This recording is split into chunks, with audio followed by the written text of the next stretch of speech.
Guys, ഹനാൻഷ പാടിയിൽ എനിക്ക് ഏറ്റവും ഇഷ്ടപ്പെട്ട പാട്ട്. ഈ പാട്ട് ഞാൻ പാടിയപ്പോൾ എങ്ങനെയുണ്ടെന്ന് നിങ്ങൾ കമൻറ്റ് ചെയ്യും. ഓക്കെ.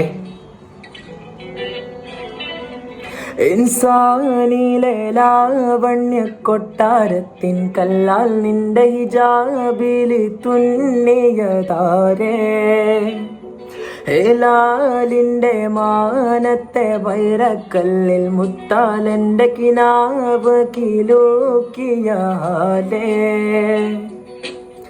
കനിയെ കനിയെ മുല്ലപ്പൂവിൻ ചിരിയില്ലാലും തന്നെ പതിയെ പതിയെ ഒഴുകിപ്പോകും പോലല്ലേ, മനമേ മനമേ ലൈലിനാഴം പോലാനാണ് കുഴിയെ, കണ്ടേ കണ്ടേ കൽബിൽ അറബന മുട്ടായേ, ഇൻസാനിലെ ലാവണ്യ കൊട്ടാരത്തിൻ കല്ലാൽ നിന്റെ ഹിജാബിലി തുന്നിയതാരേ, ഹേലാലിൻ്റെ മാനത്തെ വൈരക്കല്ലിൽ മുത്താലെൻ്റെ കിനാവ് കിലൂക്കിയാലേ.